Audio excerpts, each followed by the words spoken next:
आज आपण सोडवणार आहोत इरा सेशन 32। सगळ्यात पहिले आपल्याला सेशनचा परिचय पाहायचा आहे। त्यानंतर इथे ऑफिस स्किल्स मध्ये जा। ऑफिस स्किल्स मध्ये गेल्यानंतर आपल्याला यामध्ये बघा दुसरं ऑफिस स्किल्स यातनी दिलेला आहे, तर त्याच्यावर क्लिक करायचं आहे आपल्याला। आणि यामध्ये आपल्याला दोन नॉलेज चेक सोडवायचे आहे। तर पहिल्या नॉलेज चेक वर क्लिक करायचोय, अशा प्रकारे क्लिक करा आणि इथून स्टार्ट करायचं आहे। तर पहिल्या नॉलेज चेक मध्ये बघा आपल्याला 5 प्रश्न दिलेले आहेत। तर पहिला प्रश्न बघा, बॅकग्राऊंड कलर बदलण्यासाठी योग्य टॅब सिलेक्ट करा म्हणतात। तर बॅकग्राऊंड कलर बदलण्यासाठी आपल्याला डिझाईन टॅब मध्ये जाऊन फॉर्मॅट बॅकग्राऊंड वर क्लिक करावं लागेल। त्यानंतर सेव्ह अँड नेक्स्ट वर क्लिक करा। आपण स्लाइड थीम डॅश टॅब अंतर्गत बदलू शकतो म्हणत आहे। तर कोणत्या टॅब अंतर्गत आपण ते चेंज करू शकतो, तर डिझाईन टॅब अंतर्गत ते करू शकतो। त्यानंतर सेव्ह अँड नेक्स्ट वर क्लिक करा। आपल्याला पॉवरपॉईंट मध्ये स्लाइडचा साईज बदलण्याचा पर्याय आपल्याला कुठे सापडेल म्हणत आहे, तर कोणत्या ठिकाणी असणार आहे, तर याचं उत्तर डिझाईन टॅब मध्ये। त्यानंतर सेव्ह अँड नेक्स्ट वर क्लिक करा। त्यानंतर स्मार्ट आर्टची कलर पॅलेट बदलण्यासाठी डिझाईन टॅब मधील कोणती आयकॉन आपण क्लिक कराल म्हणत आहे, तर कोणती आयकॉनवर क्लिक करायचं आहे, तर स्मार्ट आर्टच्या डिझाईन टॅब मधून शो द चेंज कलर आयकॉनवर आपल्याला क्लिक करायचं आहे, तर हे त्याचं उत्तर असणार आहे। त्यानंतर सेव्ह अँड नेक्स्ट वर क्लिक करा। आपण टेबलची उंची आणि रुंदी डॅश टॅब मधून ऍडजस्ट करू शकतो म्हणत आहे। तर कशातून चेंज करू शकतो, तर लेआउट टॅब मध्ये जाऊन करू शकतो। त्यानंतर सेव्ह अँड नेक्स्ट वर क्लिक करा। येस बटनावर क्लिक करायचं आहे। तर अशा प्रकारे आपलं पहिलं नॉलेज चेक सोडवणं झालेलं आहे। त्यानंतर बघा पहिलं नॉलेज चेक सोडवल्यानंतर आपल्याला इथे दुसरं नॉलेज चेक दिलेलं आहे। तर दुसऱ्या नॉलेज चेक वर क्लिक करा आणि इथून आपल्याला स्टार्ट करायचं आहे। यामध्ये बघा 4 प्रश्न दिलेला आहे। तर पहिला प्रश्न, स्लाइड शो व्ह्यू मध्ये एका स्लाइड मधून दुसरी मध्ये शिफ्ट होताना डॅश डॅश इफेक्ट ऍड करते म्हणत आहे। तर कोणता इफेक्ट आपण ऍड करू शकतो बघा, तर याचं उत्तर ट्रान्झिशन्स आहे। त्यानंतर सेव्ह अँड नेक्स्ट वर क्लिक करा। जर आपण माउस क्लिक बॉक्स चेक केली असेल, तर पॉवरपॉईंट मध्ये आपल्याला ट्रान्झिशन इफेक्टची समय मर्यादा ऍडजस्ट करता येत नाही म्हणत आहे। तर याचं उत्तर चूक आहे, तर ते करू शकतो आपण। त्यानंतर सेव्ह अँड नेक्स्ट वर क्लिक करा। स्लाइडला अप्लाय केलेली ट्रान्झिशन इफेक्ट स्लाइड शो मध्ये पाहता येते म्हणत आहे, त्याचं उत्तर बरोबर आहे। सेव्ह अँड नेक्स्ट वर क्लिक करा। पुढीलपैकी कोणते पर्याय स्लाइड मध्ये ट्रान्झिशन अप्लाय करण्यासाठीचा बरोबर पाथ निर्माण करतात म्हणत आहे, तर याचं उत्तर ट्रान्झिशन वर क्लिक करा आणि सुटेबल ट्रान्झिशन सिलेक्ट करा, तर हे त्याचं उत्तर असणार आहे। त्यानंतर सेव्ह अँड नेक्स्ट वर क्लिक करा। येस बटनावर क्लिक करा। तर अशा प्रकारे आपलं दुसरं सुद्धा नॉलेज चेक सोडवण्यात आलेलं आहे आणि या ठिकाणी स्कोर्स आपला पूर्णपैकी पूर्ण इथं आलेला आहे। त्यानंतर दुसरं नॉलेज चेक सोडवल्यानंतर आपल्याला सिम्युलेशन क्वेश्चन्स वर क्लिक करा आणि इथून स्टार्ट करायचं आहे। तर यामध्ये बघा 2 सिम्युलेशन क्वेश्चन्स दिलेले आहेत, तर इथून स्टार्ट करा। त्यानंतर यामध्ये बघा पहिला प्रश्न, पॉवरपॉईंट वापरकर्त्याला अनेक थीम प्रदान करते आणि तुम्हाला आवडणारी थीम निवडू शकता। आता दिलेल्या प्रेझेंटेशन मधील तिसरी ग्रीन फेसेट थीम निवडा म्हणत आहे। तर तिसरी आपल्याला थीम घ्यायची आहे। तर डिझाईन टॅब मध्ये जा, 1 2 3 आपल्याला तिसरीवर क्लिक करायचं आहे आणि त्यानंतर आपलं उत्तर ऑटोमॅटिक सबमिट होऊ द्यायचं आहे। त्यानंतर नेक्स्ट क्वेश्चन लावायचा इथून। MS पॉवरपॉईंट मध्ये स्लाइडचे 2 स्टँडर्ड साइजेस आहेत। दिलेल्या प्रेझेंटेशन साठी मॅक्सिमाइज पर्यायासह स्टँडर्ड साइज निवडा म्हणत आहे। तर त्यासाठी बघा आपल्याला डिझाईन टॅब वर जा, साइज वर जायचं आहे, स्टँडर्ड वर क्लिक करा आणि याच्यातून मॅक्सिमाइज वर क्लिक करायचं आहे आणि नंतर आपलं उत्तर सबमिट होऊ द्यायचं आहे।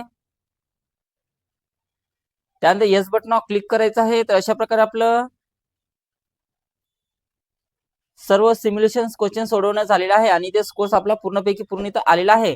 सिम्युलेशन झाल्यानंतर आपल्याला याच्यात सेल्फ पाथ लर्निंग सोडवायचं आहे। तर सेल्फ पाथ लर्निंग वर क्लिक करा आणि ते प्रोसीड बटनावर क्लिक करायचं आहे। तर यामध्ये बघा 4 प्रश्न दिलेले आहे। तर पहिला प्रश्न इथून स्टार्ट करायचा आहे। डॅश डॅश टॅब खाली तुम्ही स्लाइड थीम चेंज करू शकता म्हणत आहे। तर कोणत्या टॅब खाली आपण ते चेंज करू शकतो, तर याचं उत्तर डिझाईन टॅब आहे। त्यानंतर सेव्ह अँड नेक्स्ट वर क्लिक करा। त्यानंतर स्लाइडची साईज चेंज करायची असल्यास तुम्हाला डॅश डॅश टॅब वर डॅश डॅश ग्रुप वर क्लिक करावे लागेल म्हणत आहे। तर कशावर क्लिक करावे लागेल, आपल्याला डिझाईन टॅब मध्ये जाऊन कस्टमाइज वर क्लिक करावं लागेल। त्यानंतर सेव्ह अँड नेक्स्ट वर क्लिक करा। इमेज पहा, स्लाइड नंबरच्या खाली असलेले स्टार मार्क काय दर्शवते म्हणत आहे। तर काय दर्शवते बघा, तर ते एका ट्रान्झिशन अप्लाय केलेलं आहे, तर हे त्याचं उत्तर असणार आहे। त्यानंतर नेक्स्ट वर क्लिक करा। त्यानंतर पॉवर पॉईंट मधील प्रिव्ह्यू बटनाचे कार्य काय आहे म्हणत आहे. तर पॉवर पॉईंट मधील प्रिव्ह्यू बटनाचे कार्य कोणते असते बघा. तर याचं उत्तर करंट स्लाइडवर विशिष्ट अॅनिमेशन किंवा ट्रान्झिशन कसे दिसते ते दाखवण्यासाठी करण्यासाठी. तर हे त्याचं उत्तर आहे. त्यानंतर एंड एक्झामवर क्लिक करायचं आहे. तर अशा प्रकारे आपलं सेल्फ पाथ लर्निंग सोडवणं झालेलं आहे आणि या ठिकाणी आपला कोर्स पूर्ण आलेला आहे. सेल्फ पाथ लर्निंग झाल्यानंतर आपल्याला याच्यातनी गाइडेड डीईटीवर सेल्फ सोडवायचा आहे. तर याच्यावर क्लिक करा आणि इथून स्टार्ट करायचं आहे. तर यामध्ये गाइडेड डीईटीवर सेल्फचे 8 प्रश्न दिलेले आहेत. तर पहिला प्रश्न इथून स्टार्ट करा.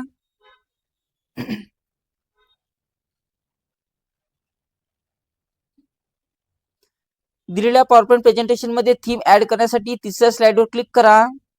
त्यानंतर डिझाईन टॅबवर जा. थीम ग्रुपच्या खाली असलेल्या बाणावर क्लिक करा आणि गॅलरी थीम सिलेक्ट करा म्हणत आहे. तर तिसऱ्या स्लाइडला सिलेक्शन करा. डिझाईन टॅबवर जायचं आहे.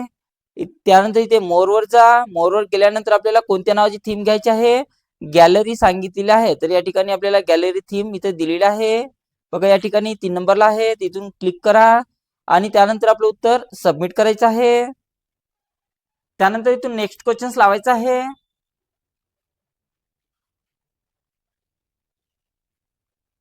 दिलेल्या पॉवर पॉईंट प्रेझेंटेशन मध्ये दुसऱ्या स्लाइडवर रंग बदलण्यासाठी डिझाईन टॅबवर जा. व्हेरिएंट ग्रुपच्या खाली असलेल्या बाणावर क्लिक करा आणि कलर सिलेक्ट करा आणि मर्क्यू थीम निवडा म्हणत आहे. तर अशा प्रकारे आपल्याला सांगितलेलं आहे. तर स्लाइड क्रमांक आपल्याला कितीवर जा म्हणत आहे, 2 नंबरवर. तर स्लाइड क्रमांक 2 वर जा. त्यानंतर डिझाईन वर जायचं आहे. व्हेरिएंटच्या ग्रुपमध्ये इथे डाऊन एरोवर इथे क्लिक करायचं आहे. मोरवर क्लिक करा. त्यानंतर याच्यात आपल्याला कलर्सवर जायचं आहे आणि कलर्सवर जाऊन आपल्याला कोणता कलर्स घ्यायचा आहे, मर्क्यू आपल्याला कलर्स त्यातून सांगितलेला आहे. तर याच्यातून मर्क्यू घ्या आणि त्यानंतर आपलं उत्तर सबमिट करायचं आहे. नेक्स्ट क्वेश्चन लावायचा इथून.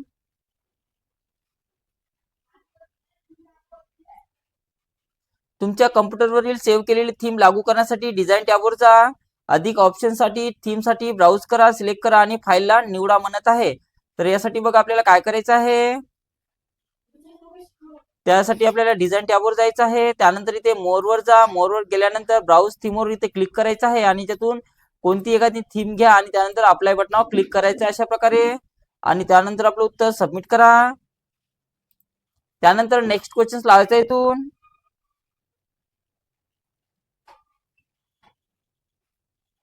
त्यानंतर बघा दिलेल्या पॉवर पॉईंट प्रेझेंटेशन मध्ये इफेक्ट वापरण्यासाठी ट्रान्झॅक्शन टॅबवर जा.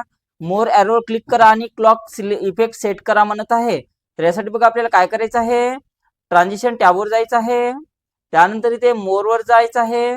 मोरवर गेल्यानंतर आपल्याला यातून क्लॉक नावाचं ट्रान्झिशन घ्यायचं आहे आणि त्याचा इफेक्ट कोणता सांगितलेला आहे, त्यामध्ये इफेक्ट वगैरे सांगितलेले नाही आणि त्यानंतर आपलं उत्तर सबमिट करा. त्यानंतर नेक्स्ट क्वेश्चन लावायचा इथून. दिलेल्या पॉवर पॉईंट प्रेझेंटेशन मध्ये रॉकेट इमेजवर माउस ट्रान्झिशन लागू करण्यासाठी दुसऱ्या स्लाइडवर रॉकेट सिलेक्ट करा. ट्रान्झिशन टॅबवर क्लिक करा, माउस सिलेक्ट करा आणि त्यानंतर तिसऱ्या स्लाइडवर क्लिक करा म्हणत आहे. तर त्यासाठी आपल्याला स्लाइड नंबर 2 वर जायचं आहे. रॉकेटला सिलेक्शन करा, ट्रान्झिशन मध्ये जा आणि त्यानंतर इथून मॉर्फवर क्लिक करायचं आहे. त्यानंतर आपल्याला स्लाइड क्रमांक 2 वर 3 वर जाऊन त्याला पेस्ट करायचं आहे. तर याला सिलेक्शन करा. त्यानंतर याच्यातून आपल्याला होम मध्ये जायचं आहे, कॉपी करा. तिसऱ्या मध्ये जायचं आहे, त्यानंतर याला पेस्ट करा. त्यानंतर दुसऱ्या स्लाइडला सिलेक्शन करा, ट्रान्झिशन मध्ये जा आणि त्यातून आपल्याला त्याची प्रिव्ह्यू इथून पाहून घ्यायची आहे अशा प्रकारे आणि त्यानंतर आपलं उत्तर सबमिट करायचं आहे. त्यानंतर इथून पुढील प्रश्न लावायचा आहे.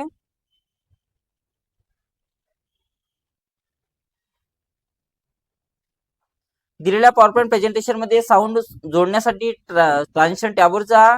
टायमिंग ग्रुप मधील साऊंड एरोवर क्लिक करा आणि चाइम साऊंड सिलेक्ट करा आणि प्रिव्ह्यू बटनावर क्लिक करा म्हणत आहे. तर अशा प्रकारे आपल्याला सांगितलेलं आहे. तर त्यासाठी आपल्याला ट्रान्झिशन टॅबवर जायचं आहे.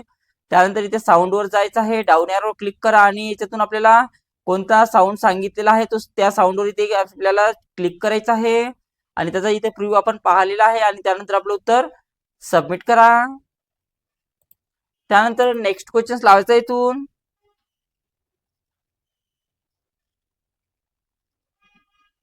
दिलेल्या पॉवर पॉईंट प्रेझेंटेशन मध्ये पुश नावाचा ट्रान्झिशन इफेक्ट वापरण्यासाठी दुसऱ्या स्लाइडवर जा. ट्रान्झिशन टॅबवर पुश सिलेक्ट करा आणि इफेक्ट ऑप्शनवर क्लिक करा आणि फॉर्म टॉप हा इफेक्ट त्याला द्यायचा आहे. तर यासाठी बघा आपल्याला स्लाइड क्रमांक 2 वर जायचं आहे. ट्रान्झिशन वर जा, पुश नावाचं ट्रान्झिशन द्या आणि त्यानंतर इफेक्टच्या ऑप्शन मध्ये जाऊन आपल्याला फ्रॉम टॉप हा इफेक्ट त्याला द्यायचा आहे अशा प्रकारे, आणि नंतर आपलं उत्तर सबमिट करा. त्यानंतर शेवटचा प्रश्न बघा.